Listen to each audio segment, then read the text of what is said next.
Shalom à tous, que l'Éternel Dieu vous bénisse, que l'Éternel Dieu vous garde. Nous voici donc à la troisième vidéo sur le thème iniquité et hypocrisie. C'est très important, c'est un thème qui va nous amener à une conclusion, vous allez voir, extrêmement intéressante. Remettons ces quelques instants, si vous voulez, à l'Éternel, notre Dieu, notre Père. Père très saint, nous te rendons grâce dans le précieux nom de Yeshua, ton Fils bien-aimé. Oui, nous nous couvrons du sang précieux de l'agneau, du sang qui lave, qui purifie, qui sanctifie. Aide-nous, mon Dieu, mon Père, à te faire plaisir. Forme-nous, façonne-nous, Seigneur, afin que nous puissions mieux voir tes œuvres, mieux comprendre ta volonté à la gloire de ton saint nom, et mieux faire les œuvres que toi tu as préparées d'avance, afin de te glorifier, toi, le seul vrai Dieu, et celui que tu as envoyé. Aide-nous, mon Dieu, mon Père, à te faire plaisir.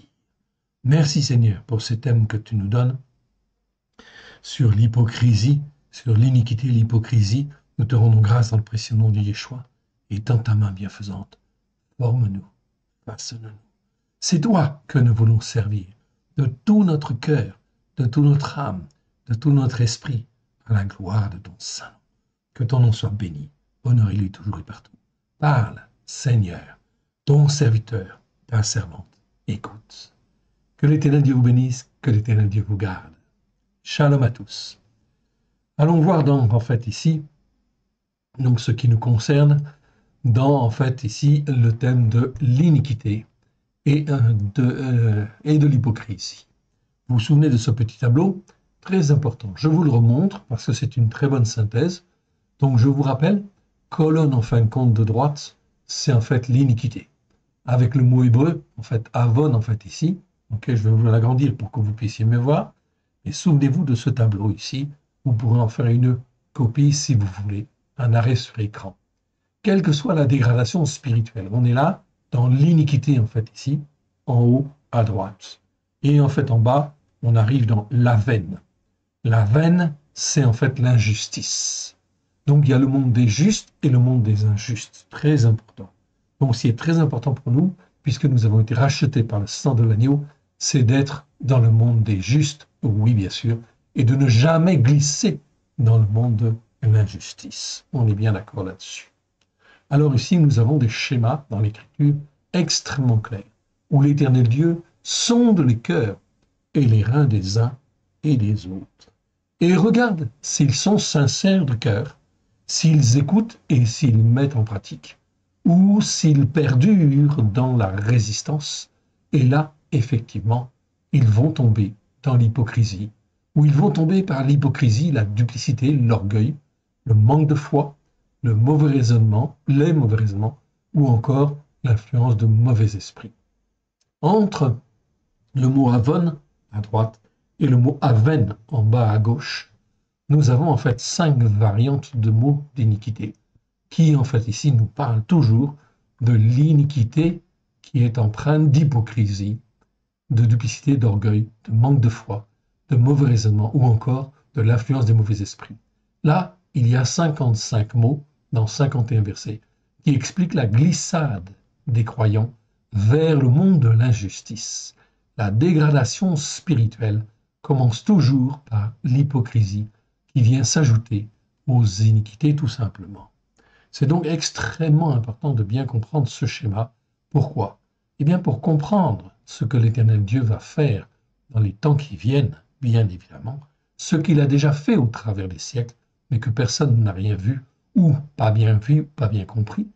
Et en fait, le Seigneur nous révèle aujourd'hui ces choses-là, afin de nous montrer combien il faut que nous puissions être fermes dans notre position spirituelle, bien évidemment, bien ancrés sur les Écritures, sur la Torah, les prophètes et les psaumes, à la lumière de Yeshua Mashiach, selon la puissance de l'Esprit de Dieu, évidemment.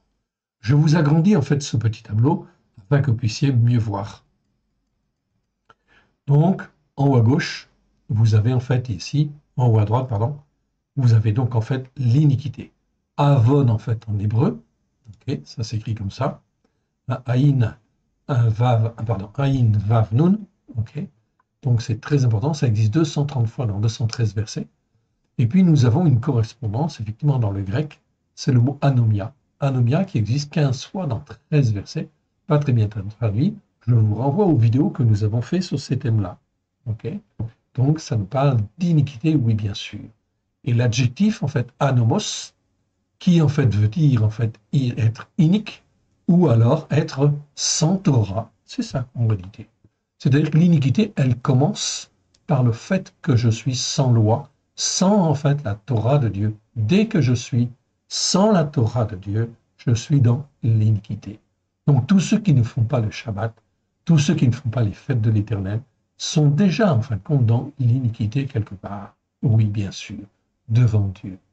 Et c'est donc extrêmement important, car si les hommes s'entêtent et s'endurcissent dans leur cœur pour ne pas écouter la Torah, ou effectivement, en fait, ici, les enseignements de Dieu, eh bien, cela veut dire qu'ils vont glisser, en fait, ici, dans l'hypocrisie religieuse, dans la duplicité, par orgueil, ou manque de foi, ou mauvais raisonnement, ou encore l'influence de mauvais esprits. On va tomber dans la veine, que vous voyez en fait là, ici, ok. Donc c'est l'iniquité empreinte, en fait, d'hypocrisie. Ce mot-là existe 20 fois dans 18 versets. Je vous renvoie aux vidéos que nous avons fait. Ensuite, eh bien, ça peut être l'avla, qui existe 26 fois dans 25 versets. Je vous renvoie aux vidéos correspondantes. C'est l'iniquité, elle, qui est remplie d'hypocrisie, de duplicité, et qui perdure. Puis ensuite, on a en fait des perversités, en fait, ici, qui existent, avec les autres formes, en fait, ici, avlata, olata, ou Evel, etc. Où ici, on est dans l'iniquité de Bélial, l'iniquité de Satan, tout simplement, qui n'existe qu'une seule fois dans un seul verset, c'est-à-dire dans Ézéchiel, chapitre 28, verset 18, où il est écrit d'une manière très très claire, c'est par la multitude de ces iniquités que Satan est tombé de son trône, qu'il a été déchu effectivement de la grâce. Donc effectivement, donc c'est très important de bien comprendre ça. C'est une pente glissante, comme on l'a écrit en fait ici. C'est une pente glissante pour tout croyant qui ne prend pas clairement position lorsqu'Élohim l'appelle au travers de Yeshua Mashiach, celui qui est appelé le Christ. Il va glisser dans l'hypocrisie, la duplicité, endurcir son cœur, faire des mauvais choix ou d'autres formes de perversion sous l'influence de mauvais esprits. Le salut ne s'opère qu'au travers de Yeshua, par la puissance de l'esprit d'Élohim. L'Éternel veille et cherche les cœurs sincères, sans hypocrisie, humbles, qui sont repentissants, qui veulent s'attacher aux Écritures pour les écouter et les mettre en pratique, en esprit et en vérité. Là, on est dans un langage, en fait, de cœur à cœur avec Dieu, d'enfant avec son Père. C'est donc extrêmement important de bien comprendre cette dimension spirituelle dans laquelle nous devons être, et les uns et les autres, c'est-à-dire d'avoir une relation de fils avec son Père, oui, qui nous a rachetés par le sang de l'agneau, en fait ici, afin qu'on puisse être à lui. Pour celui qui se repent, l'Éternel rachète par le sang de l'agneau. Vous pouvez lire le psaume 32, oui bien sûr. Okay, 32 qui est un exemple, oui bien sûr, okay, un exemple en fait de psaume tout à fait en fait ici parfaitement en fait en harmonie avec ce que l'Éternel Dieu dit depuis la Genèse jusqu'à l'Apocalypse.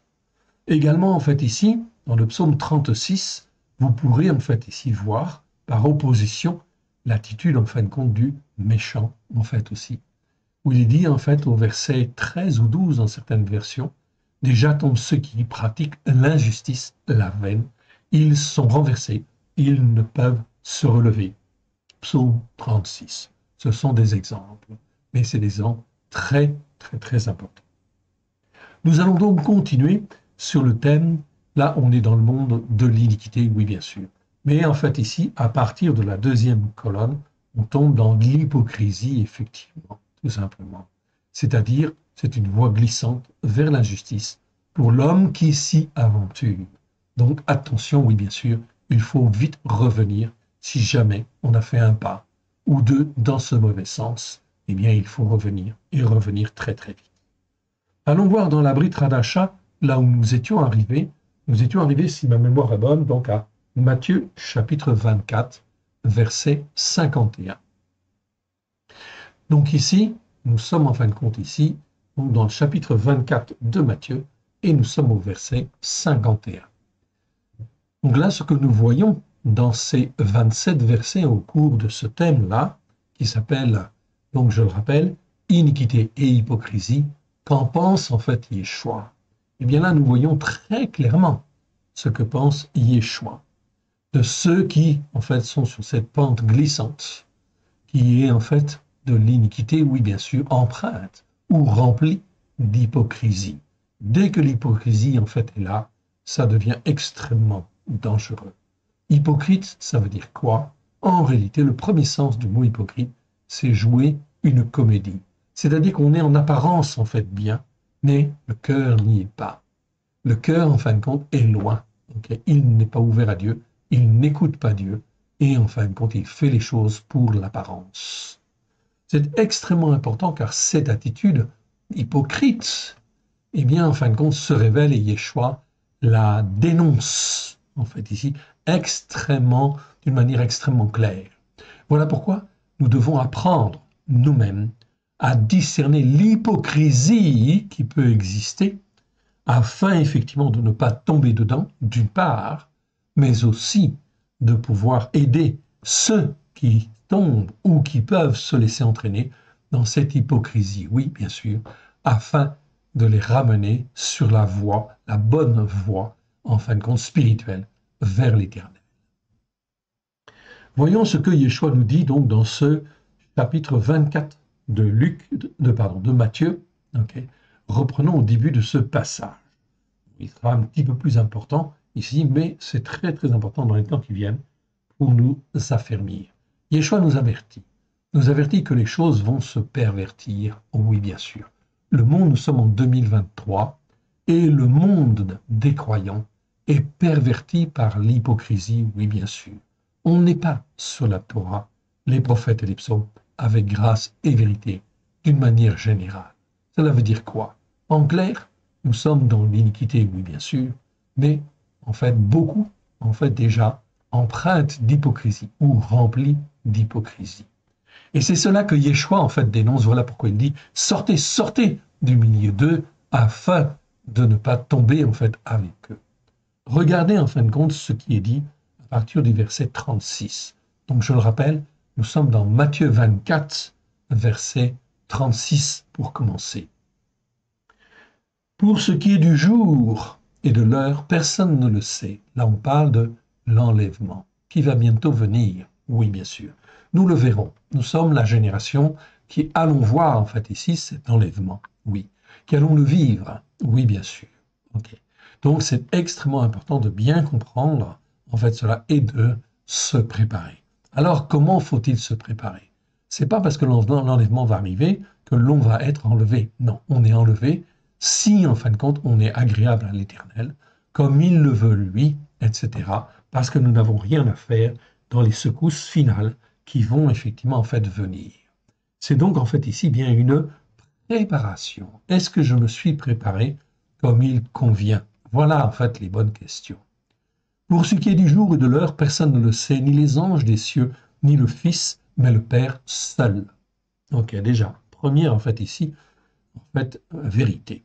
Verset 37. Ce qui arriva au temps de Noach, c'est-à-dire Noé, arrivera de même à l'avènement du Ben Adam. Ben Adam, c'est le Fils de l'homme, c'est Yeshua. Oui, bien sûr. Okay. Le Fils de l'homme qui rachète, en fait, ici, l'humanité, tous ceux qui croient. 38. Car dans les jours qui précédèrent le déluge, les hommes mangeaient et buvaient, se mariaient et mariaient leurs enfants, jusqu'au jour où Noach entra dans l'arche. Donc là, on voit très très bien effectivement que les hommes de ce monde à l'époque ne voyaient rien du tout et n'étaient pas du tout à l'écoute en fait de Dieu et ne voyaient pas en fait le déluge arriver. Oui, bien sûr. On se moquait de Noé parce qu'il faisait en fait une arche sur la terre ferme. Oui, bien sûr. Mais il était dans l'obéissance à Dieu et cela servait en fin de compte de témoignage. Oui, bien sûr. Est-ce qu'il y en a qui ont cru, qui ont en fin de compte en changé de voie pour venir vers Noah? La réponse, vous la connaissez, ils ne sont que 8 à être sauvés, en fait ici, du déluge. Verset 39. Ils ne se doutèrent de rien, ils ne se doutèrent de rien, jusqu'à ce que le déluge vienne et les emporte tous. Il en sera de même à l'avènement du Ben Adam. Alors, cela veut dire quoi? Cela veut dire aussi que là, beaucoup de croyants savent qu'il va y avoir un enlèvement, en fait, ici. Mais ce n'est pas parce qu'ils savent qu'il y a un enlèvement qu'ils vont être enlevés. Est-ce qu'ils se sont bien préparés comme le Seigneur le veut? Est-ce qu'ils sont sortis de l'hypocrisie chrétienne, de l'hypocrisie de ceci ou de cela, en fait, ici?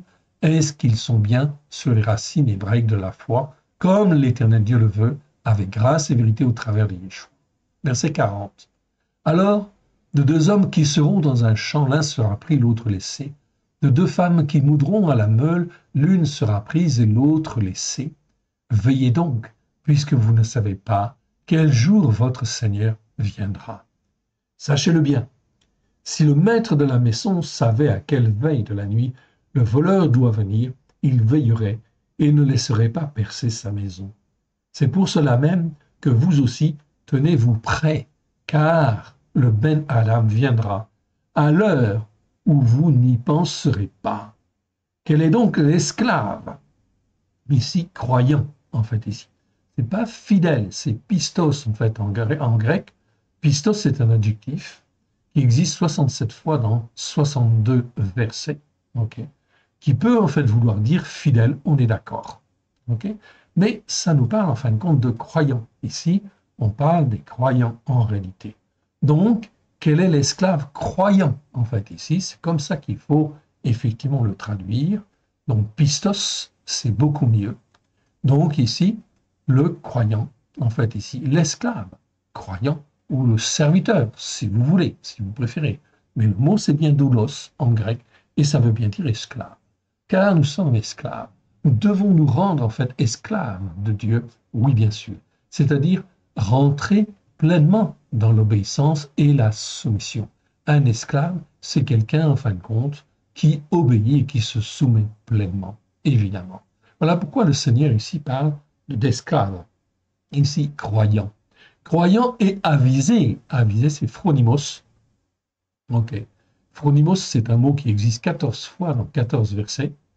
La plupart des Bibles traduisent en fait ici par le mot prudent. C'est pas assez en fait pertinent. Le mot prudent n'est pas assez pertinent. C'est en fait ici avisé, c'est-à-dire qui est au courant, qui est averti.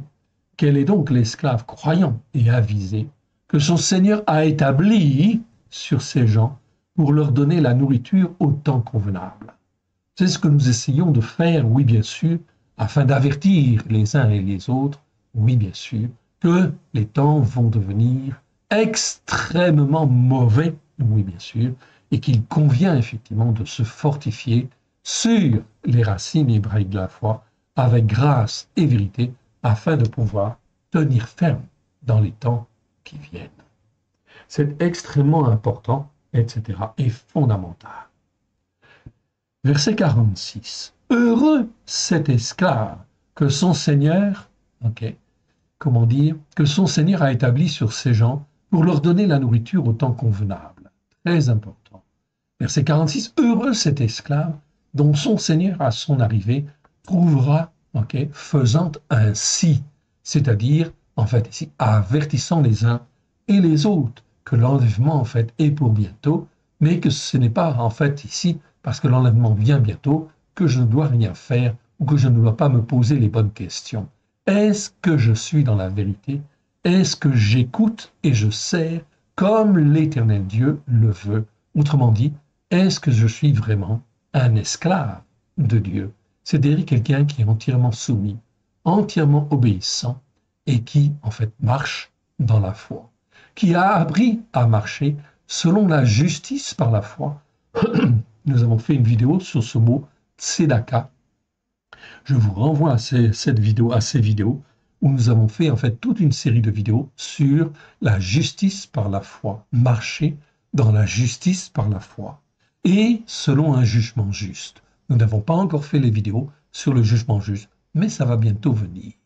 Et c'est extrêmement, extrêmement important afin de pouvoir bien marcher devant le Seigneur, ou mieux, marcher devant le Seigneur. Si je ne marche pas selon la justice par la foi et selon un jugement juste, je n'ai aucune chance ou très peu de chance d'être enlevé. Voilà donc, en fait, des choses qui doivent en fait nous faire réfléchir. Ok.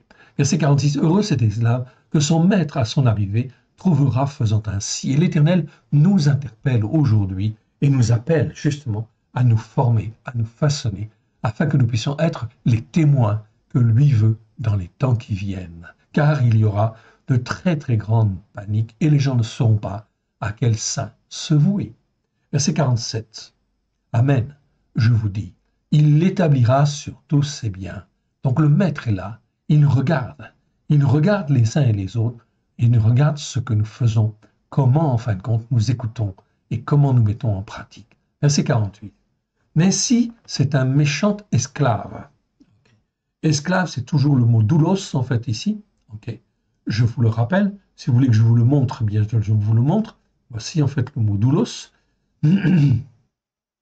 qui veut dire esclave. Donc doulos, c'est en fin de compte 125 fois dans 118 versets. Okay. C'est le mot doulos en grec, qui veut dire esclave, tout simplement. Okay. Pas serviteur, non, esclave, c'est-à-dire celui qui est dans l'obéissance et qui est dans la soumission.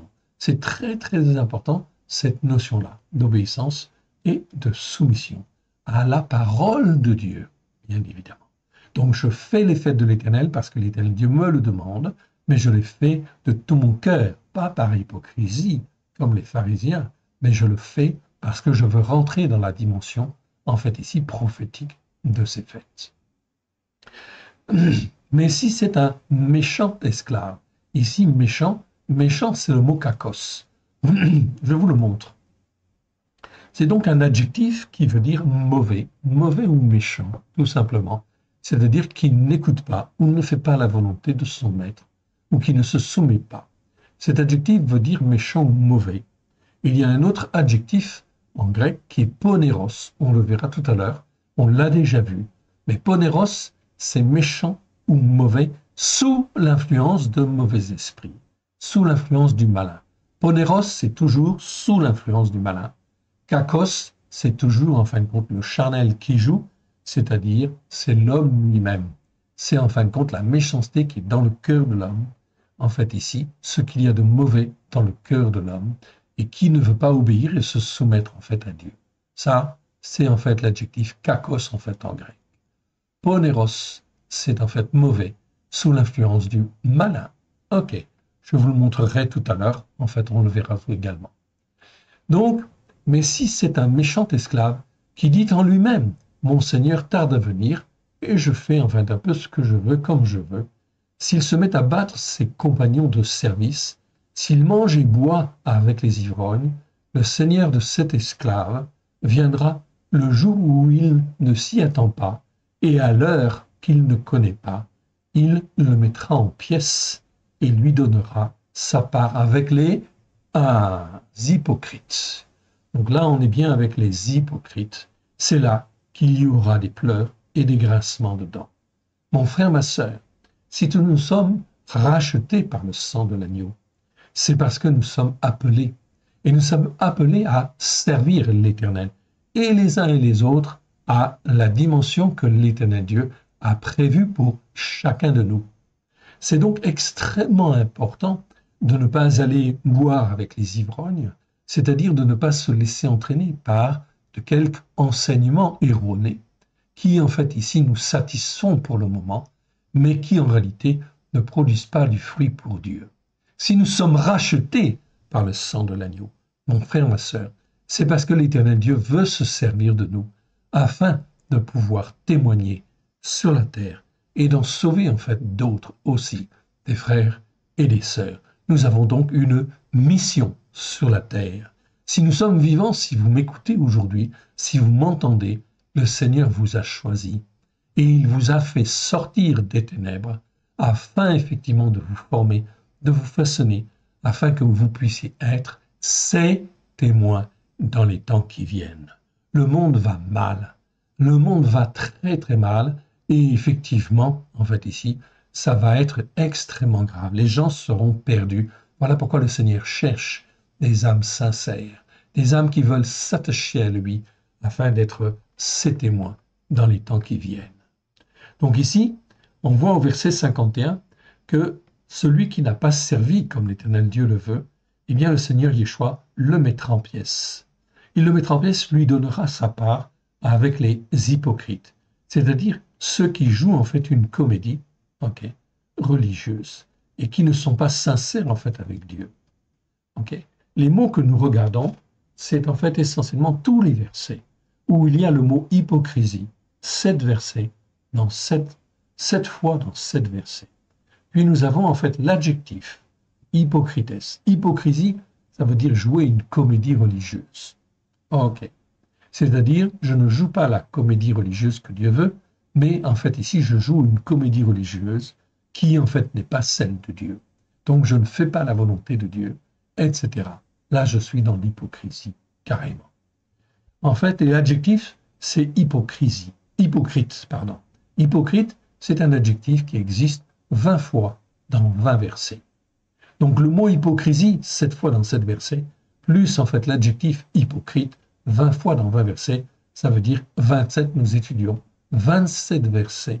Dans 27 en fait, fois où ce mot existe, on parle d'hypocrisie, et en fait principalement les 27 versets. On en aura d'autres, après on verra. Mais c'est donc extrêmement important de bien comprendre cela. Donc de deux choses l'une, où je rentre si je suis appelé par le Seigneur Yeshua. Il faut que je comprenne, si j'ai donné mon cœur et ma vie à Yeshua, cela veut dire que je rentre automatiquement dans le service. Et le Seigneur dit, j'ai tout accompli à la croix pour toi, mon frère, ma sœur. Viens, écoute, mets en pratique, témoigne, sers-moi, car j'ai besoin de toi, afin effectivement que tu témoignes autour de toi, de la vérité, du salut au travers, en fin de compte, de Yeshua, de moi-même, qui, en fin de compte, ait donné mon cœur et ma vie, ait donné ma vie pour sauver, en fait, ici, tous ceux qui croient. Yeshua est la vie, en fait, ici. Voilà pourquoi il cherche des témoins. Mais des témoins, non pas pour ramener les uns et les autres dans, en fait, une église quelconque, qui est une église hypocrite, quelque part, qui enseigne des choses qui sont fausses. Non, mais pour ramener sur la Torah, les prophètes et les psaumes, à la lumière de Yeshua. C'est donc très, très, très, très important de bien comprendre cette dimension prophétique aujourd'hui. Voilà pourquoi il ne faut pas se tromper, oui bien sûr, car il y aura des pleurs et des grincements de dents, bien évidemment. C'est Yeshua qui nous l'annonce en fait ici. Il nous le dit très, très, très clairement. On continue? Allez, on continue et on va se fortifier, etc. Dans ce que Yeshua en fait ici nous dit. Donc nous étions ici dans Matthieu chapitre 24, verset 51. On va donc aller au suivant et maintenant nous arrivons dans Marc chapitre 7 au verset 6. Marc chapitre 7 verset 6, où là le verset nous dit, Yeshua leur répondit, hypocrite, Yeshayahu, c'est-à-dire Ésaïe, a bien prophétisé sur vous, ainsi qu'il est écrit, ce peuple-là m'honore des lèvres, mais son cœur est éloigné de moi. C'est en vain qu'il m'honore en donnant des enseignements qui ne sont que des préceptes issus des hommes. Vous abandonnez le commandement de Ha Elohim et vous observez la tradition des hommes en lavant les pots, les coupes et en faisant beaucoup d'autres choses comme celle-là. Tous les mots qui sont en gras en fait ici, notamment dans le verset 8, c'est un texte reçu, donc c'est un texte grec du XVIIe siècle, oui bien sûr, donc il n'existe pas comme cela dans toutes les versions françaises. Malheureusement pour les Français, il n'existe que 2 traductions sur le texte reçu, une ancienne traduction, la David Martin, qui a le mérite d'exister, mais qui est quand même ancienne, et en fait l'Osterwald, qui en fait n'a pas très bien évolué dans la traduction, malheureusement. Donc ce sont les 2 seules traductions en français que nous avons. Dans les autres langues, notamment chez les Anglais, il y en a d'autres qui sont en fin de compte beaucoup plus performantes, oui bien sûr. Donc ça, parce qu'elles ont été travaillées il y a eu des cœurs pour les travailler. En France, il n'y a pas eu beaucoup de cœurs pour travailler sur le texte reçu, malheureusement. Donc, en lavant les pots, les coupes et en faisant beaucoup d'autres choses, tous les mots en gras, en fait, ici, eh bien, nous soulignent, en fait, ici, un aspect totalement hypocrite. C'est-à-dire qu'on fait des choses, on lave des pots, on lave des coupes, on lave toutes sortes de choses, mais qui ne servent à rien en réalité. Voyons le début de ce passage. Revenons au début. Ok. Donc, Yeshua, chapitre 7, verset 1. Donc là, il parle carrément aux Pérouchim et aux Sophrim. Ok. Donc les Pérouchim et quelques Sophrim venus de Yerushalayma. Ici, c'est la cité physique de Jérusalem. En grec, vous avez en fin de compte soit Yerushalayim, soit Yerushalayma. En fait, ici, effectivement, on trouve bien dans le grec, effectivement, c'est deux mots en fait pour Jérusalem. Mais dans nos traductions, pour des raisons de simplification, et c'est pas très juste quelque part, eh bien en fait on a toujours dit traduit par Jérusalem, mais en réalité il y a deux mots pour Jérusalem. Yerushalayma, c'est la Jérusalem en fait terrestre, là où le Seigneur travaille, et Yerushalayim nous parle plutôt de la Jérusalem céleste, quelque part, spirituelle. Donc ici les Pérouchim et quelques Sophrim venus de Yerushalayma, c'est-à-dire de la cité physique en réalité, c'est-à-dire des choses terrestres, s'assemblaient auprès de Yeshua. Donc déjà, comme ils viennent de Yerushalayma, c'est pas très bon quelque part, c'est-à-dire leur enseignement est forcément et nécessairement erroné quelque part. Il est faussé. Ici, on parle des Pérouchim, c'est-à-dire des pharisiens, et des Sophrim, c'est-à-dire des scribes, c'est-à-dire tous ceux qui sont responsables spirituels quelque part à l'époque de Yeshua. Donc ils s'assemblèrent auprès de Yeshua. Ils vinrent, quelques-uns de ses disciples, prendre leur repas avec des mains impures. Ils virent quelques-uns de ses disciples prendre leur repas avec des mains impures, c'est-à-dire non lavées, et ils leur en firent des reproches. Donc ça, ils leur en firent des reproches, c'est dans nos textes reçus du XVe siècle, du XVIIe siècle, pardon, et non pas dans nos traductions effectivement modernes. Sur le texte grec du XIXe siècle, vous ne trouverez pas effectivement, ils leur en firent des reproches. Donc devant Yeshua, ils font des reproches, en réalité d'une manière très claire, c'est-à-dire qu'ils ne respectent pas la tradition des Pérouchim et des scribes. Or, les Pérouchim et tous les Yehudim, on ne mange pas sans s'être lavé soigneusement les mains jusqu'au coude, conformément à la tradition des Zekenim, c'est-à-dire des anciens. Zekenim, ça veut dire les anciens. Ici, on met le mot hébreu tout simplement pour montrer que cela représente un poids, en fait, ici, spirituel, dans l'habitude, dans la tradition. Oui, bien sûr. Les anciens sont là pour perpétrer une tradition, en fait, ici, hypocrite, quelque part, où on lave, en fait, les choses, on lave bien les mains, etc., ok, jusqu'au coude, etc., ok. Donc, on se lave bien les mains d'une manière, en fait, très sérieuse, et il y a tout un rituel là-dessus. Ok, le verset 4 nous dit, et quand ils reviennent de la place publique, ils ne mangent qu'après s'être purifiés, mais bien sûr, ils ont encore beaucoup d'autres observances traditionnelles, comme le lavage des coupes, des cruches, des vases, des reins, et aussi des lits. Donc, c'était tout un rituel, ok, religieux, qui en fait faisait partie d'une comédie religieuse, où on était dans l'hypocrisie pleine et entière. Verset 5. Alors les Pérouchim et les Sophrim lui demandaient, « Pourquoi tes disciples ne suivent-ils pas la tradition des Zékénim, mais prennent-ils leur repas avec des mains non lavées ?» Pour eux, en fait ici, leurs mains n'étaient pas lavées, parce qu'ils ne suivaient pas le rituel. Alors Yeshua leur répondit, « Hypocrite !» Hypocrites en hébreu. Vous êtes des hypocrites. Vous jouez une comédie religieuse. Okay. Et cela est annoncé depuis, en fait, Ésaïe le prophète, c'est-à-dire 8 siècles plus tôt. En fait, ici, Ésaïe avait dit, a bien prophétisé sur vous, afin ainsi qu'il est écrit, ce peuple-là m'honore des lèvres, mais son cœur est éloigné de moi. Yeshua leur fait le reproche, vous l'avez bien à l'extérieur, même trop bien, mais l'intérieur n'est pas lavé. Alors, ça ne m'intéresse pas, en fait, dit Yeshua. Ce peuple-là m'honore des lèvres, mais son cœur est éloigné de moi. Verset 7, c'est en vain qu'il m'honore en donnant des enseignements. Okay. Ici, c'est le mot didaskalia.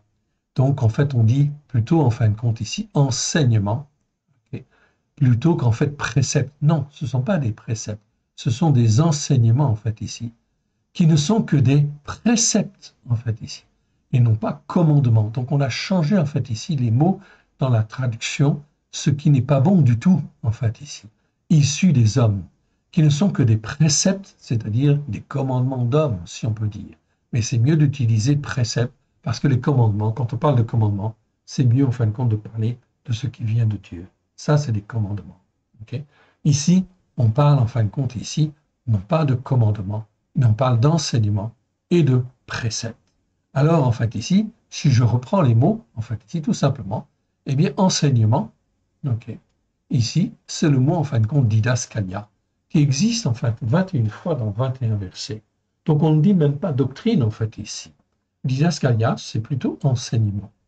Et entalma, en fait, ici, okay, c'est plutôt des préceptes. C'est un mot grec qui n'existe pas de nombreuses fois, qui existe, en fait, 3 fois dans 3 versets. Okay, tout simplement. Donc, entalma, plutôt que de dire commandement pour éviter la confusion avec les commandements de Dieu, on va parler de préceptes ou d'ordre, tout simplement. Et là, c'est plus logique. On ne mélange pas les torchons et les serviettes, comme on dit en fait en cuisine. Donc, on ne mélange pas les choses de Dieu avec les choses de ce monde. Oui, bien sûr. Ou, en fait, les commandements de Dieu et les commandements, en fin de compte, des hommes. Chacun, en fait, ici, a sa responsabilité sur ces choses. Donc ici, en donnant des enseignements qui ne sont que des préceptes issus des hommes. Donc Yeshua dit très clairement, en fait, ici, tous les commandements que vous recevez ou que vous enseignez par votre tradition ne sont que des préceptes qui sont donnés par les hommes, mais derrière, il n'y a pas le cœur, en fait, ici. Et en fin de compte, ce n'est pas des commandements de Dieu. Verset 8. Ok. Donc là, je reviens en fin de compte à un texte reçu également. Vous abandonnez le commandement de Ha Elohim, vous abandonnez, Yeshua dit très clairement, vous abandonnez en fait le commandement de Elohim et vous observez la tradition des hommes en lavant des pots, des coupes ou en faisant beaucoup d'autres choses comme celle-là. C'est-à-dire qu'on détourne l'attention en fait des hommes et des femmes sur des choses qui n'ont absolument pas d'importance ou très peu en fin de compte d'importance et on les focalise dessus plutôt que d'écouter en fait, et de mettre en pratique les commandements de Dieu. Ce n'est pas moi qui le dis ici, c'est Yeshua qui le dit. Tous les pharisiens, okay, et les sadducéens aussi, ils vont être dans le lot aussi en partie, mais les scribes, les pharisiens et les scribes, tous ceux qui transmettent en fait ici les enseignements, on est là dans l'hypocrisie religieuse, c'est-à-dire dans la mise en place de tout un certain nombre de rituels et de choses qui ne servent à rien, qui servent en fin de compte à occuper en fait les uns et les autres, mais qui ne permettent pas de développer la relation spirituelle intime du cœur du croyant avec le cœur de Dieu. Et là, on est à côté de la plaque. Yeshua est en train de dire, vous êtes des hypocrites. Voilà pourquoi aujourd'hui, nous sommes en 2023. Le Seigneur veut nous ouvrir en fait les yeux, nous ouvrir les yeux, pour que nous puissions voir toute l'hypocrisie des systèmes religieux aujourd'hui, etc., qui en fait ici n'écoutent pas en fait ici la parole de Dieu pour la mettre en pratique avec un cœur sincère et une relation spirituelle avec Dieu de cœur à cœur. C'est extrêmement important, bien évidemment, et c'est fondamental d'apprendre à faire la distinction. Ce que Dieu veut quand je donne mon cœur et ma vie à Yeshua, Yeshua a tout accompli à la croix, afin que notre relation personnelle à chacun puisse être établie avec le Père. On se couvre du sang précieux de l'agneau et on appelle Dieu notre Père. Voilà pourquoi Yeshua nous donne la prière du Notre Père. Notre Père qui es aux cieux, que ta volonté soit faite sur la terre comme au ciel, etc. C'est bien une prière intime que l'on donne en fait ici et que l'on offre au Père très saint et que l'on peut faire si l'on est racheté par le sang de l'agneau? Oui, bien sûr. Ok, parce que le sang de l'agneau nous rachète, on peut donc s'adresser au Père. Et voilà, donc il convient d'apprendre à marcher, en fait, ici, dans, en fait, ici, cette foi qui nous permet de nous développer, en fait, ici, de développer notre relation spirituelle de fils à père, tout simplement. OK? Ou de fille à père. C'est extrêmement, extrêmement important. Et de ne pas dépendre, en fin de compte, d'un système, en fait, ici, religieux, et d'être dans l'hypocrisie religieuse quelque part. C'est donc extrêmement important de bien comprendre cette dimension. OK. On continue? Allez. Et on arrive, en fait, maintenant dans Marc 12. Marc 12, verset 15. Marc 12, verset 15, eh bien, effectivement, devons-nous payer ou ne pas payer Yeshua? Ok, ne pas payer. Yeshua, connaissant leur hypocrisie, leur répondit, pourquoi me mettez-vous à l'épreuve? Apportez-moi un denier afin que je le voie. On reprend le début du passage. Là encore, ce sont les pharisiens, ok, et les hommes de Horodos, c'est-à-dire qui sont en fait ici à la cour du roi. Ils envoyaient auprès de Yeshua quelques-uns des pérouchim, des pharisiens, et des hommes de Horodos, afin de le surprendre dans ses paroles. Afin de le surprendre dans ses paroles. Donc, personne n'est dupe, Yeshua n'est pas dupe non plus de ce qui arrive. Voilà pourquoi nous ne devons pas être dupes non plus, en fait ici, de ce qui va venir et des questions qui peuvent nous être posées, oui bien sûr. Verset 14. Et ils vinrent lui dire, Maître, Maître c'est didaskalos, là, okay, c'est le maître qui enseigne, c'est pas le Seigneur, hein, c'est pas Kurios, c'est ici didaskalos, donc je vous le montre en fait ici. Didaskalos, c'est le maître en fait qui enseigne en fait ici, didaskalos. Ok. Ok, didaskalos. Nous savons que tu es vrai, que tu ne t'inquiètes de personne, car tu ne remarques, tu ne regardes pas l'apparence des hommes, et que tu enseignes la voie de Elohim selon la vérité. Vous voyez, dans quelle hypocrisie, en fait, ils se présentent, en fait, ici. Ils viennent pour le piéger et, en fait, ils lui passent de la pommade. On est dans l'hypocrisie religieuse, tout simplement. C'est l'attitude que nous allons rencontrer de plus en plus. Voilà pourquoi il faut être averti, il faut avoir les yeux ouverts et voir comment Yeshua se comporte. Est-il permis ou non de payer le tribut à César, à Kessar? Alors, en fait, ici, ok, devons-nous payer ou ne pas payer? Yeshua, connaissant leur hypocrisie, okay, donc connaissant leur hypocrisie, il est parfaitement en fait au courant de l'hypocrisie dans laquelle ils sont. Okay. Voilà pourquoi nous devons comprendre que tout système religieux aujourd'hui, qui n'est pas sur la Torah, les prophètes et les psaumes, est en fait un système religieux qui est installé dans une hypocrisie religieuse. Oui, tout à fait. Donc, ça veut dire qu'il faut faire attention. Oui, bien sûr. Il leur répondit, pourquoi me mettez-vous à l'épreuve? Ou encore, on pourrait dire, pourquoi me tentez-vous? Okay. Mais en réalité, en fait, ici, le mot, c'est le même, c'est perezo, et ça veut dire, en fait, ici, tenter. Okay. Tenter, en fait, ici, mais je vais vous le montrer quand même. Ok. Perezo, ici, le voici. Je vous l'agrandis. Perezo, c'est un adjectif, c'est un verbe qui existe 39 fois dans 34 versets. Numéro Strong 3985. Ça veut dire éprouver, mettre à l'épreuve dans un sens positif, mais aussi éprouver malicieusement, okay, ou sournoisement dans certains cas, tenter dans le but de faire tomber. Mais jamais pour Dieu, car Dieu ne permet l'épreuve, mais ne tente jamais et n'a jamais l'intention de faire tomber un croyant à cause de ses erreurs, sauf s'il persiste dans ses erreurs. Donc c'est extrêmement important de bien comprendre cela. Ce mot-là, ce verbe-là, Dieu ne l'utilise jamais, en fait, ici, d'une manière courante. Non, parce que Dieu ne tente jamais. Mais si quelqu'un perdure, effectivement, dans la mauvaise voie, s'endurcit dans l'hypocrisie, alors vous pouvez être assuré que l'Éternel Dieu, en fin de compte, va faire que ses jugements ne seront jamais, jamais justes. Et il ne pourra jamais revenir. Voilà pourquoi c'est extrêmement important de bien comprendre en fait ce qui se passe et d'avoir une attitude de cœur qui soit très sincère vis-à-vis de Dieu. Pourquoi? Parce que l'Éternel Dieu sonde les cœurs et sonde les reins. Tu enseignes la voie de Elohim selon la vérité. Est-il permis ou non de payer le tribut à Késar? Devons-nous payer ou ne pas payer? Yeshua, connaissant leur hypocrisie, leur répondit: pourquoi me mettez-vous à l'épreuve? Apportez-moi un denier afin que je le voie. Voyez comment Yeshua il répond. Ils en apportèrent un et Yeshua leur demanda: de qui sont cette effigie-là et cette inscription? À Késar, lui répondirent-ils.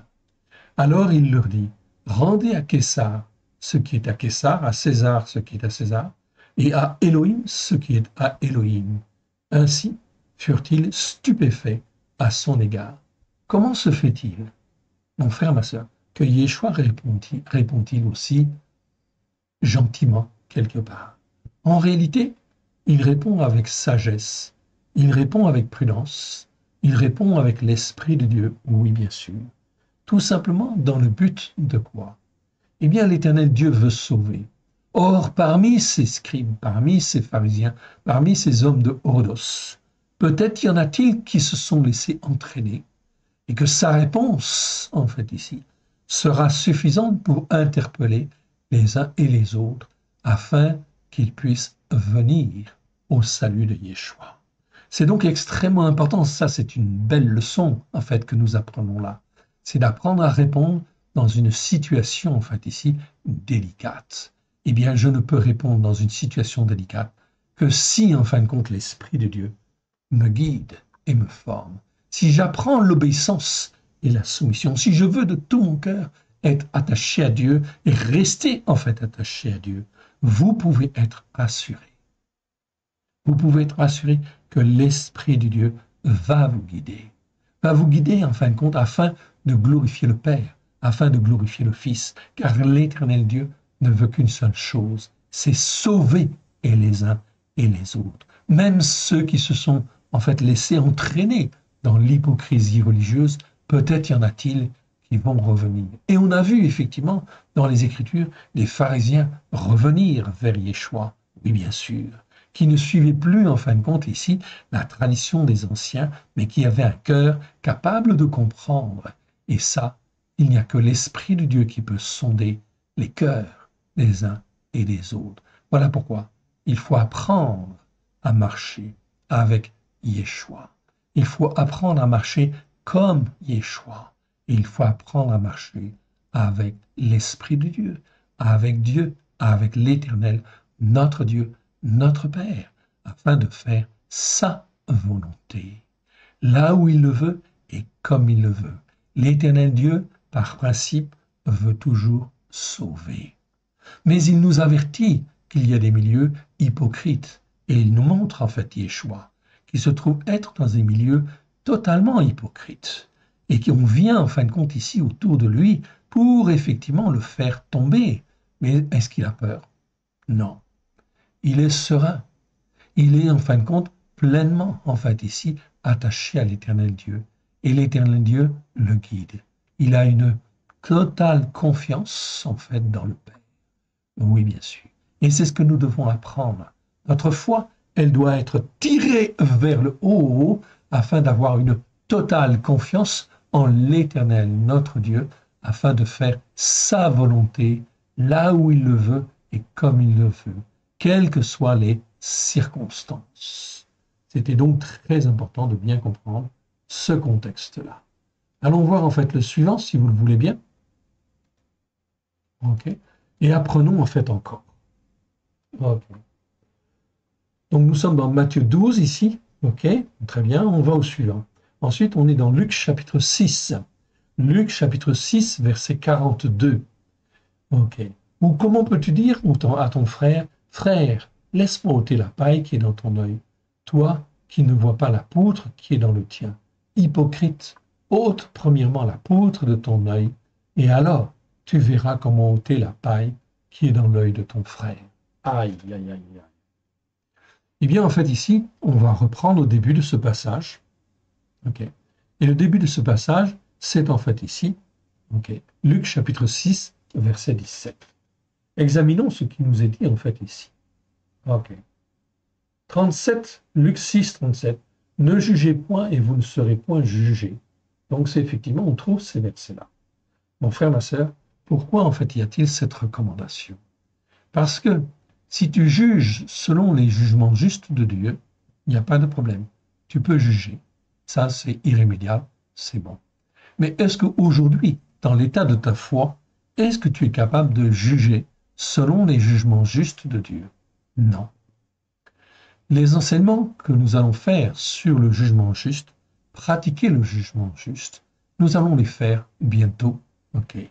Nous sommes en fait ici en termes de préparation pour amener les uns et les autres à apprendre à marcher selon la justice par la foi et selon un jugement juste devant l'Éternel, afin d'aider les uns et les autres à avoir un jugement juste. Si l'on a un jugement juste, cela veut dire que l'on juge selon les jugements de Dieu. Ce n'est plus ton jugement, c'est le jugement de Dieu. Et là, en fin de compte, si c'est le jugement de Dieu, c'est forcément en fait un jugement juste, évidemment. Donc il faut apprendre ces jugements justes. Mais si dans ton église, dans ton assemblée, on ne t'a pas appris en fait à juger selon un jugement juste, alors abstiens-toi de juger, car tu seras jugé à la manière dont tu juges. Ne jugez point et vous ne serez point jugés, nous dit l'Écriture. Ne condamnez point et vous ne serez point condamnés. Absolvez et vous serez absous. Donnez et il vous sera donné. On versera dans votre sein une excellente mesure, serrée, secouée et qui déborde, car on vous mesurera avec la mesure dont vous vous serez servi. C'est donc extrêmement important ici de ne pas se servir de sa propre mesure, oui bien sûr, ou de ses propres jugements, bien évidemment. C'est ça que veut dire en fait ici le passage. On continue avec le verset 39. Il leur dit aussi cette parabole. Un aveugle peut-il conduire un aveugle? Ne tomberont-ils pas tous deux dans une fosse? Oui, bien sûr. Okay. Le disciple n'est pas plus que le maître, dit Daskalos, mais tout disciple restauré, tout disciple accompli, on pourrait dire aussi. Mais ici, le mot, c'est plutôt restauré. Okay. Donc ici, tout disciple restauré sera comme son maître. Oui, bien sûr. Donc, l'Éternel Dieu, au travers de Yeshua, veut nous former. Donc, quand je donne mon cœur et ma vie à Yeshua, eh bien, je suis un disciple qui n'est pas accompli, qui n'est pas restauré. Je dois apprendre. Je dois apprendre l'Écriture à marcher selon la justice par la foi et selon un jugement juste. Mais tout disciple restauré sera comme son maître. Verset 41. Pourquoi vois-tu la paille qui est dans l'œil de ton frère et ne considères-tu pas avec attention la poutre qui est dans ton œil? Ok. C'est très important. Ok. C'est-à-dire que tu vois en fait ici un défaut chez ton frère. Okay. Mais est-ce que tu t'es regardé toi-même et est-ce que tu n'es pas en fin de compte pire que lui quelque part, mais que tu ne le vois pas? Verset 42. Comment peux-tu dire à ton frère, frère, laisse-moi ôter la paille qui est dans ton œil, okay. Toi qui ne vois pas la poutre qui est dans le tien? Hypocrite, dit Yeshua. Yeshua traite d'hypocrite ici tous les croyants qui croient savoir, mais qui ne sont pas formés comme il convient.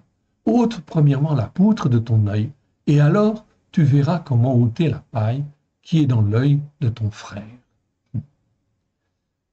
Ça m'a toujours, en fin de compte, ici, lorsque je suis né, j'ai été élevé dans une famille catholique. On avait appris des valeurs, certaines valeurs chrétiennes. Je n'étais plus pratiquant catholique, oui, bien sûr. Puis un jour, j'ai donné mon cœur et ma vie à Yeshua, dans une église évangélique. Évangélique, en fait, ici, mais qui était, à cette époque-là, dite réveillée, okay, où il y avait la puissance de l'Esprit de Dieu. Merci Seigneur, car il est venu me chercher, et il m'a retiré de là. Mais dans les églises évangéliques, j'ai vu beaucoup d'hypocrisie, en fait, aussi. J'ai vu, en fin de compte, ici, des choses terribles. J'ai vu, en fin de compte, beaucoup d'évangélistes ou d'évangéliques qui, en fait, critiquaient l'Église catholique, critiquaient l'Église protestante, critiquaient beaucoup de choses, mais en réalité, ils ne regardaient pas ce qu'ils étaient, en fait, eux-mêmes. Et, en fait, quelque part, ils étaient très hypocrites parce qu'ils ne témoignaient pas de l'amour de Dieu. Et en fin de compte, ici, ils ne témoignaient pas des comment dire, jugement juste de l'Éternel. Absolument pas. Donc ils étaient tombés dans une forme de religion, en fait ici, d'hypocrisie religieuse, croyant tout savoir et être, entre guillemets, être arrivés à la compréhension, en fait, la plus importante de l'Évangile, en fait ici. Mais en réalité, ils sont dans l'hypocrisie. Ils ne voient pas la poutre qui est en fin de compte dans leurs yeux. La poutre, en fin de compte, déjà, c'est en fait ici l'empereur romain Constantin. C'est-à-dire qu'en fait ici, on dénonce en fait l'Église catholique, on dénonce en fait les protestants, et puis les évangéliques disent en fait nous avons raison, mais en réalité, en fait, ils ne changent pas. Ils n'ont pas changé en fait le dimanche pour le Shabbat. Ils n'ont pas changé en fait ici les fêtes religieuses par les fêtes de l'Éternel. Non, ils sont restés dans l'hypocrisie religieuse de l'empereur romain Constantin. Résultat des courses, n'est-ce pas là une poutre, en fait ici, extrêmement importante, qui fait que même les églises évangéliques, en fait ici, se trompent et sont dans l'erreur? Oui, bien sûr. Il n'y a qu'une seule vérité, c'est la Torah. Psaume 119, verset, en fait ici, 142, non? Ok. Et il dit, la Torah est la vérité. Si tu écoutes la Torah et que tu la mets en pratique avec grâce et vérité au travers de Yeshua, alors là, fais-toi, remplis-toi de l'Esprit de Dieu, remplis-toi d'amour, remplis-toi en fait ici de, comment dire, de choses qui permettent d'expliquer, d'essayer de former, de façonner, de protéger, de pouvoir tout faire pour sauver les uns, sauver les autres. Ok, en espérant qu'ils écouteront. Oui, bien sûr. Car le but de Dieu dans tout cela, c'est de sauver et les uns et les autres. Regarde en fait ici verset 43, ce qui est dit.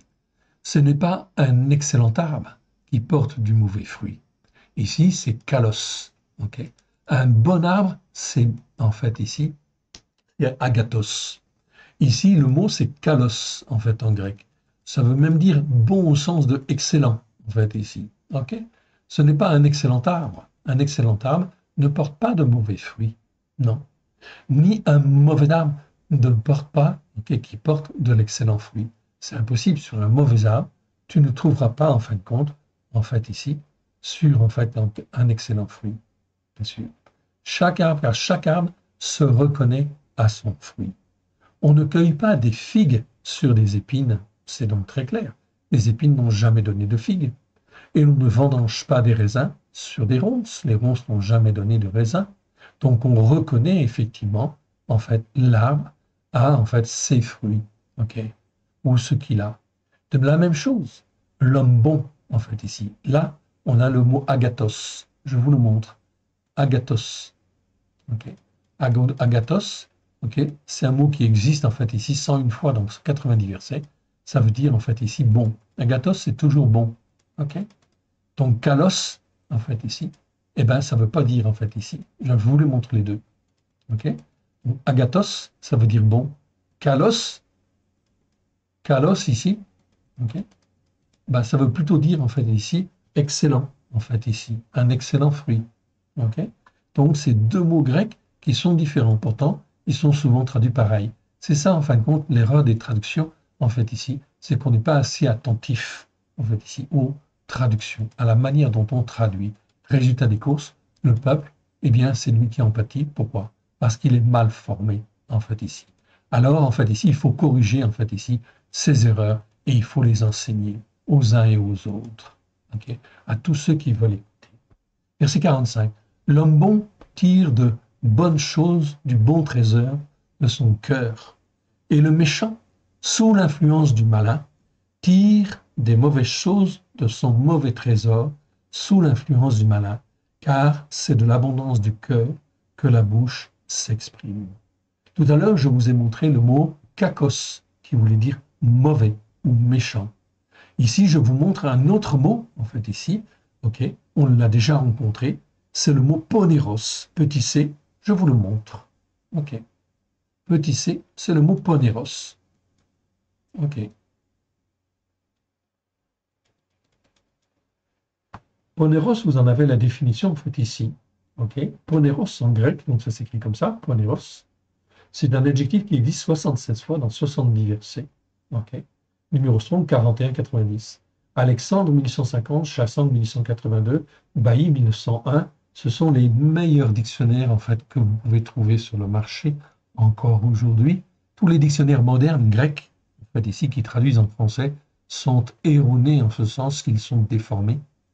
Ils ont suivi l'évolution du monde, ok, alors que ces dictionnaires sont quand même relativement en fait intègres, anciens et intègres, donc il y a moins de corruption. Je vous recommande surtout le plus ancien, Alexandre 1850, vous le trouverez sur Internet. Ok. Le Chassan 1882 est pas mal aussi. À partir du Bailly 1901, ça commence en fait compte pas mal à dériver. Donc ça veut dire mal, méchant, au sens, mais au sens de pervers rempli de contrariété, d'amertume, de difficulté, dans le but de mettre en péril la foi et la constance.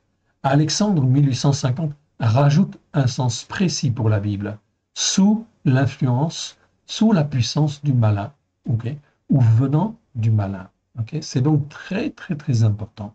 Donc c'est quelque chose de mauvais qui vient en fait ici du malin et qui peut être dans le cœur en fin de compte des hommes. Voilà pourquoi dans ce verset ici, je rétablis en fait ici, ok, je reprends le verset. Voilà. L'homme bon tire de bonnes choses du bon trésor de son cœur, mais le méchant, sous l'influence du malin, en fait ici, ok, celui qui est méchant sous l'influence du malin, poneros, tire des mauvaises choses de son mauvais trésor sous l'influence du malin. Donc, attention à qui on écoute, qui on fréquente, bien évidemment. Si ce qui sort de sa bouche, c'est vraiment mauvais sous l'influence du malin, je n'ai absolument pas intérêt à, en fait, faire alliance avec une telle personne, oui, bien sûr. Il faut, en fin de compte, qu'elle se reprenne, il faut l'avertir, bien évidemment, ok, et, en fin de compte, lui dire non, tu ne peux pas marcher comme cela, s'il veut bien écouter, bien évidemment. C'est apprendre, en fait, à discerner. Le discernement, en fin de compte, de l'influence du malin, c'est un apprentissage. Malheureusement, nos traductions françaises ne vous permettront pas, effectivement, de faire la différence parce que, effectivement, les traductions ne sont pas bonnes. Okay. C'est pour ça que nous avons, pour le Nouveau Testament, en fait, retraduit le Nouveau Testament et nous l'avons appelé la Torah accomplie. Nous avons revu tous les versets. Et en fin de compte, lorsqu'on parle, en fin de compte, de kakos, on met bien mal. Et quand, en fait, on parle de poneros, en fait, ici, on parle de mauvais ou de méchant, sous l'influence du malin. Tous ces versets-là ont été corrigés. Ça permet d'avoir une meilleure vue de la parole de Dieu, okay, bien ancrée, en fait, ici, sur la Torah, les prophètes et les psaumes, à la lumière de Yeshua. Et d'apprendre à discerner ce qui vient du malin, évidemment. Donc, je dois apprendre, en fait, à discerner, car chez les croyants, malheureusement, en fait, aujourd'hui, okay, eh bien, effectivement, nous sommes en contact avec beaucoup de gens qui ont été formés à droite et à gauche, au travers de telle doctrine ou telle autre doctrine, tel enseignement ou tel autre enseignement, mais qui, en réalité, ne sont pas, en fin de compte, ici, attachés à Dieu, ou seulement, en fait, à Dieu, mais ils ont des portes ouvertes sous l'influence du malin. Résultat des courses, eh bien, ça peut pas produire de l'excellent fruit. Alors, il faut faire attention. Il vaut mieux s'écarter, il vaut mieux faire un culte chez soi, évidemment, et se former, se façonner, se sanctifier comme l'Éternel Dieu le veut, s'affermir comme l'Éternel Dieu le veut, apprendre en fait à discerner afin d'avoir la bonne attitude de cœur, une attitude de cœur comme Yeshua l'a, dans le but de vouloir sauver, dans le but de vouloir redresser, dans le but, en fait ici, d'aider les uns et les autres, d'aider son prochain s'il veut écouter et s'il veut bien mettre en pratique comme Dieu le veut. C'est donc extrêmement important. Ici, nous sommes dans Luc, en fait ici, donc chapitre 6, verset 42. Ok, on continue? Allez, on y va.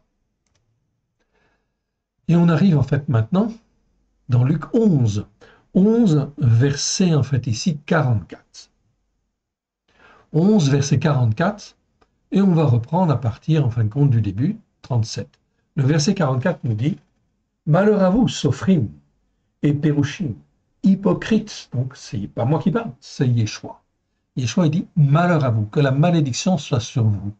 Sophrim, okay, c'est-à-dire scribe, et Pérouchim, pharisiens.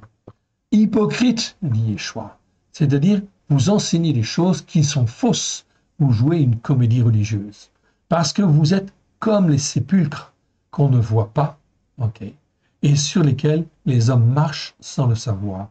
Alors, effectivement, le verset n'est pas facile à comprendre, parce que vous êtes comme des sépulcres, c'est-à-dire vous êtes en fait ici comme la mort quelque part, que l'on ne voit pas.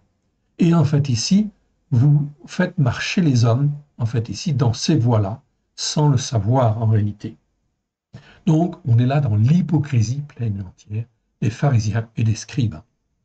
On est dans l'hypocrisie pleine et entière de presque la majorité des systèmes religieux qui existent aujourd'hui, parce qu'ils ne sont pas posés en vérité et en esprit sur la Torah, les prophètes et les psaumes. Résultat des courses, on est dans des systèmes hypocrites quelque part. On est dans l'iniquité pleine et entière parce qu'on est sans la Torah. Okay, je vous rappelle que iniquité, le premier sens de l'iniquité, c'est être sans la Torah. Okay, donc ça, c'est être dans l'iniquité. Okay, et la conséquence en fait de ça, c'est inévitablement qu'on développe un système religieux où on développe tout un système et puis on oblige les autres, en fait, ici, à respecter ce système religieux, etc., comme disant, en fin de compte, que c'est le principal. Non, le principal, c'est la Torah, les prophètes et les psaumes. Alors ici, reprenons à partir du verset 37, si vous le voulez bien. Pendant que Yeshua partageait, un parouche, un pharisien, le pria de dîner chez lui. Il entra et se mit à table. Yeshua entre et se met à table. Okay. Le parouche, frappé d'étonnement, vit qu'il ne s'était pas lavé avant le repas. Résultat des courses, en fait ici, le pharisien, ici, est choqué, bien évidemment. Et il va en fait poser la question à Yeshua. Mais le Seigneur lui dit, vous, pérouchim, pharisiens, vous nettoyez le dehors de la coupe et du plat. Et à l'intérieur, vous êtes plein de rapines. Okay. Rapine ici, c'est un mot qui est assez rare, qui existe 3 fois dans 3 versets, en fait, ici. Okay. Je vous les montre. Okay. Nous les avons étudiés, on les a regardés dans le détail, vous pouvez aller les voir aussi. Okay. Eh bien, en fait, c'est le mot grec harpagé, qui existe 3 fois dans 3 versets. Numéro Strong 724, ça nous parle en fait de pillage, de vol, de spoliation, de rapine. Donc Yeshua est en train de dire en fait aux pharisiens, vous êtes plein de pillage, vous êtes plein de vol, vous êtes plein de spoliation, de rapine, en fait, ici, quelque part. Et c'est traduit dans 2 autres versets, okay, par rapine, enfin, 2 versets, Matthieu 23, 25, c'est rapine, Luc 11, 39, c'est rapine, et dans Hébreux 10, 34, c'est traduit par enlèvement. Donc ici, on voit que le mot, en fait, ici, est un mot, en fait, ici, très mauvais, bien évidemment. Il parle de spoliation, de rapine, de vol, en fait, ici, tout simplement. Ok, très bien.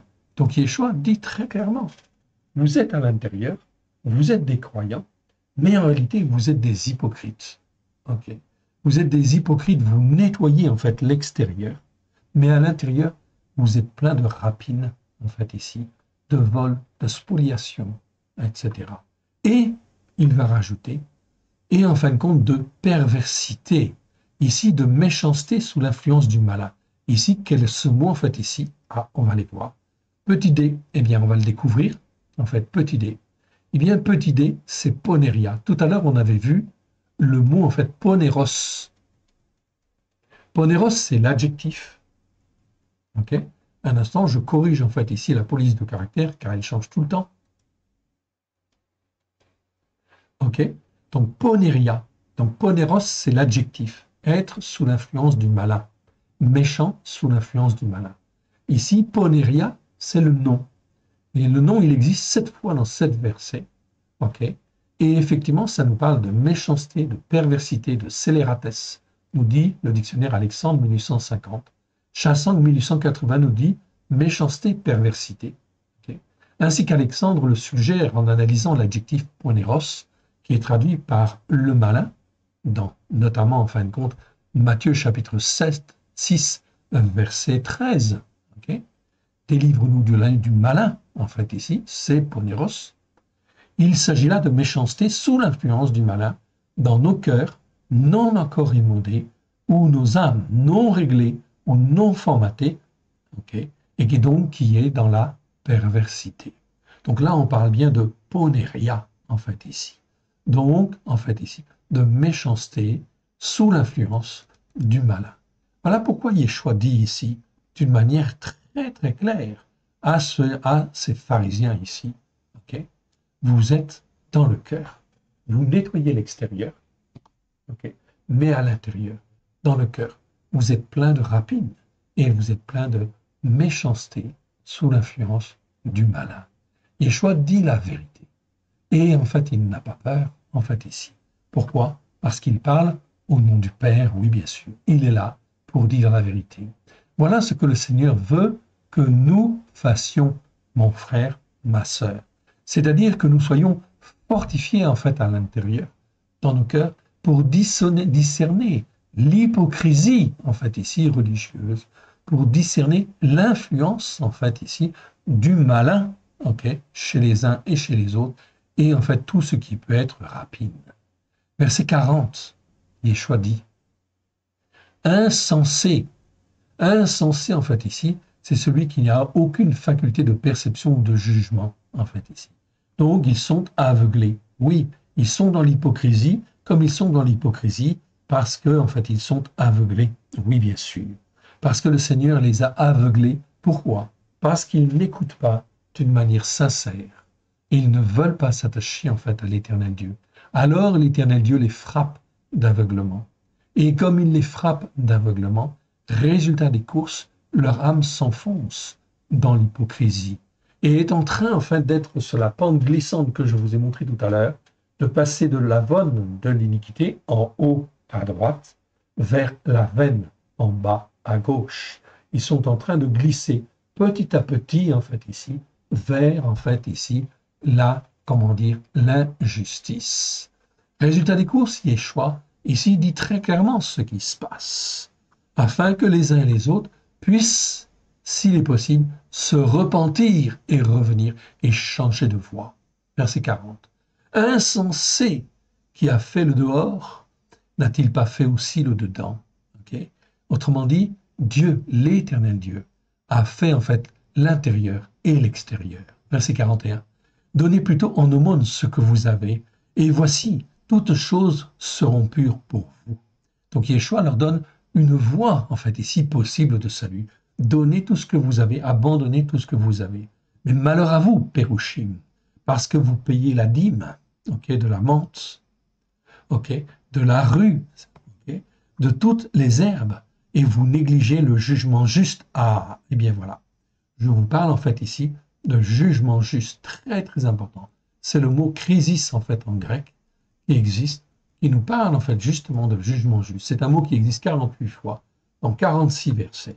En grec, vous avez deux mots pour parler du jugement. Vous avez krima et vous avez crisis. Mais quand c'est crisis, eh bien on peut parler de jugement juste, c'est-à-dire le jugement juste que Dieu nous donne dans la Torah, les prophètes et les psaumes. L'Éternel Dieu veut nous former et nous apprendre à avoir un jugement juste devant lui, afin effectivement de pouvoir raisonner comme lui raisonne, oui bien sûr, afin d'être un avec lui. Vous négligez le jugement juste et l'amour de Elohim. Donc le jugement juste, c'est en fait un jugement qui vise en fait à vouloir sauver, déjà d'une manière générale, ou à mettre à part celui qui veut persévérer dans la justice, et enfin témoigner de l'amour de Elohim. C'est là ce qu'il fallait pratiquer, dit en fait Yeshua.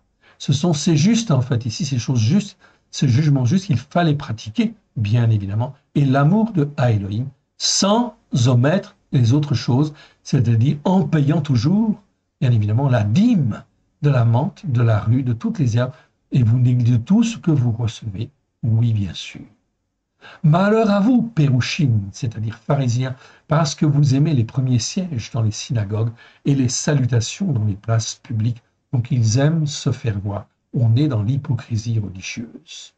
Ok.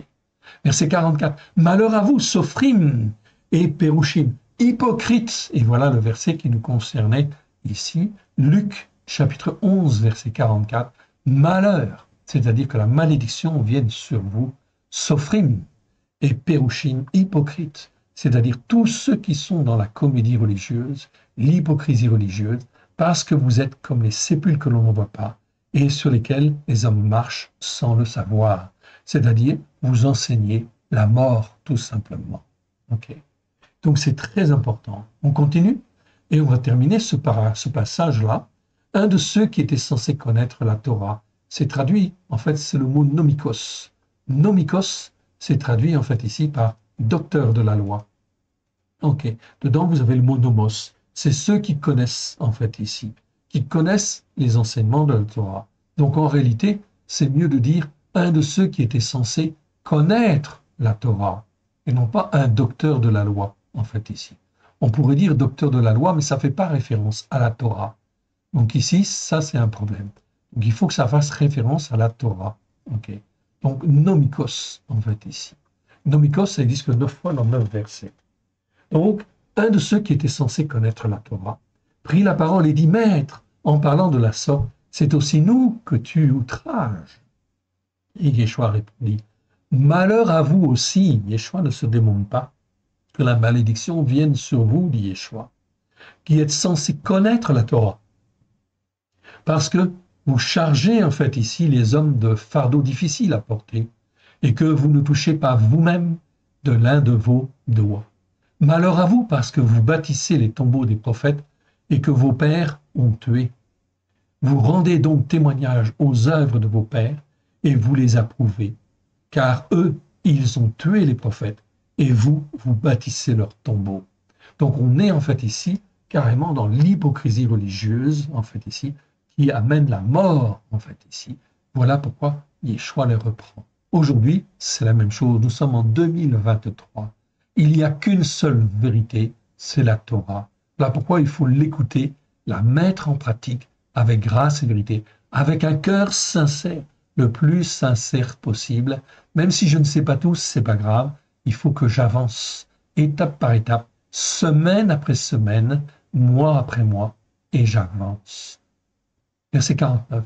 C'est pour cela même que la sagesse de Ha Elohim, Ha Elohim c'est Dieu, c'est le seul Dieu unique et vrai. Ici, en fin de compte, il faut presque dire Ha Elohim plutôt que Dieu tout court. Okay, a dit, je leur enverrai des prophètes et des apôtres, ils les tueront les uns et persécuteront les autres. Oui, bien sûr. Lorsqu'on est prophète et on enseigne ces choses-là, que je vous donne en fait là, oui, ce sont des paroles extrêmement précieuses. Mais ce sont des paroles, en fait, ici, qui dérangent énormément. Voilà pourquoi il convient de se former, de se façonner, d'apprendre à marcher par la foi et d'être déterminé. Verset 50. Afin qu'il soit demandé compte à cette génération du sang de tous les prophètes qui a été répandu depuis la création du monde. Depuis le sang de Rével, de Ével, en fait ici, Ével c'est Abel, jusqu'au sang de Zéraria, c'est Zacharie, tué entre l'autel et le temple, oui, je vous dis, il en sera demandé compte à cette génération. Donc, de la même manière, nous avons des temps de difficultés qui viennent, oui, bien sûr, mais l'Éternel Dieu cherche des hommes et des femmes qui soient courageux et déterminés. Verset 52. Malheur à vous qui êtes censés connaître la Torah, qui êtes des docteurs de la loi, parce que vous avez enlevé la clé de la connaissance. Gnosis, c'est connaissance. Vous n'êtes pas entrés vous-même et vous avez empêché d'entrer ceux qui le voulaient. Quand il fut sorti de là, les sophrim et les pérouchim commencèrent à le presser violemment et à le faire parler sur toutes sortes de choses, lui tendant des pièges pour surprendre quelque chose issu de sa bouche dont il pourrait se servir. Voilà, mes frères, dans quelle, en fait, ici, période nous allons rentrer. Oui. Voilà pourquoi le Seigneur nous dit, prenez courage, fortifiez-vous, formez-vous, façonnez-vous, venez sur ma Torah, pleine de grâce et de vérité, au travers de Yeshua Mashiach. Venez, venez auprès de moi, etc. Fortifiez-vous et témoignez. C'est donc très important. Ici, nous sommes arrivés donc à Luc chapitre 12. Luc chapitre 12, verset 1. Nous reprendrons la fois prochaine, en fait, ici, à ce niveau-là. OK. Et c'est donc extrêmement important. C'est une formation et soyez en fin de compte ici attentifs car on va arriver à une conclusion aussi extraordinaire, vous allez voir. Que l'Éternel Dieu vous bénisse et vous garde. On va terminer, si vous le voulez bien, par une petite prière.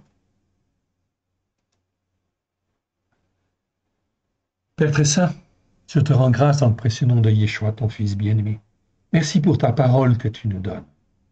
Père très saint, je te prie dans le nom de Yeshua, que tout ce qui n'est pas de toi dans le nom de Yeshua s'en aille dans les nuages. Que ce qui est de toi soit loin de grâce et de vérité, au travers de Yeshua Mashiach, celui qui est appelé le Christ, et que cela puisse trouver dans chacun de nos cœurs un terrain favorable, que cela puisse produire des racines profondes à la gloire de ton Saint-Nom, que cela puisse nous former, nous façonner, afin que nous puissions être ton serviteur et ta servante, afin d'être les témoins que toi tu veux dans les temps qui viennent, à la gloire de ton Saint-Nom. Nous avons besoin de toi, et dans ta main bienfaisante. Merci, Père. Merci, Seigneur Yeshua. Merci, Esprit Saint. Alléluia. Amen. Que l'Éternel Dieu vous bénisse, que l'Éternel Dieu vous garde. Shalom à tous, à très bientôt.